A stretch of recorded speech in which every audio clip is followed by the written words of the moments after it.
Sampai sejauh mana pentingnya membangun empati di kondisi saat ini, kita akan berbincang dengan narasumber kita Novita Tandri, MPSI Psikolog melalui sambungan Skype. Selamat pagi Bu Novita, apa kabar? Halo, selamat pagi Halo, Bu selamat Novita. pagi.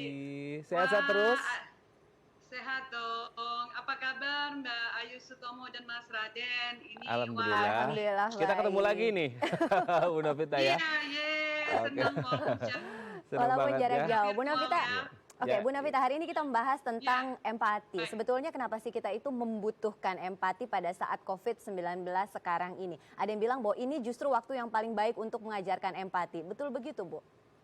Wah, benar banget. Kalau buat aku pribadi dan suami dan keluarga, ini saatnya untuk menabung di surga, Mbak Ayu, Mas Raden. Iya. Ya nggak sih? Kalau biasanya kita menabungnya di dunia, saatnya nih menabung di surga. Dan tahu nggak sih, ini kita sama-sama yang di psikologi, Mbak Ayu ya, dengan berbagi. Katanya kan ada ungkapan yang mengatakan lebih berbahagia orang yang memberi daripada yang menerima.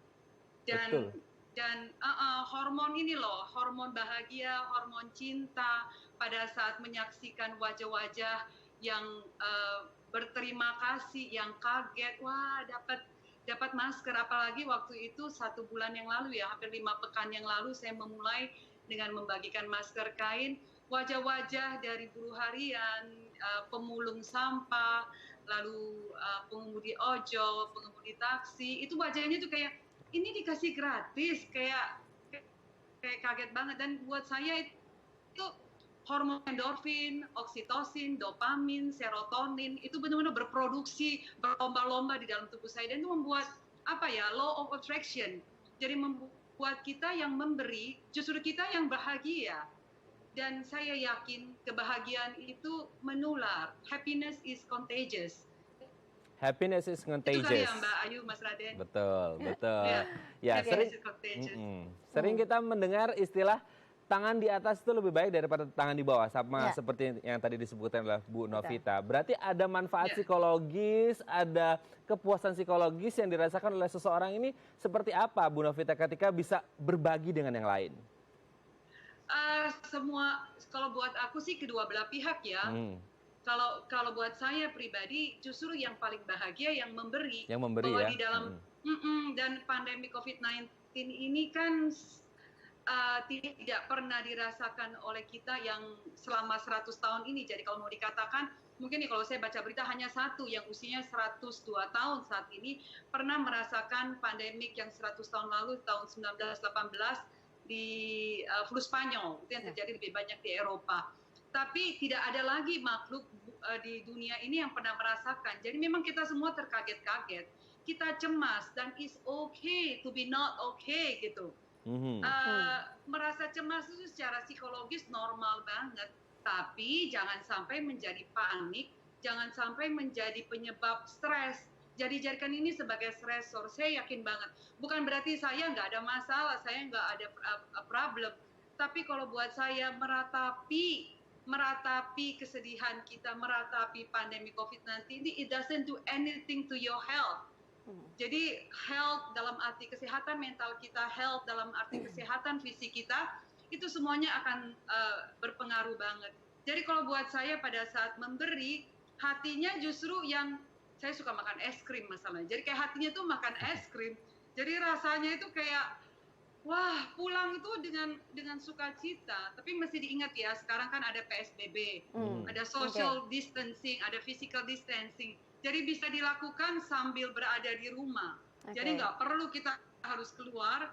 Dan sekarang kita mulai dengan pembagian sembako. Ini juga harus cerdas. Jangan sampai justru chaos, berada mengumpulkan kerumunan yang nantinya kita malah melanggar PSBB.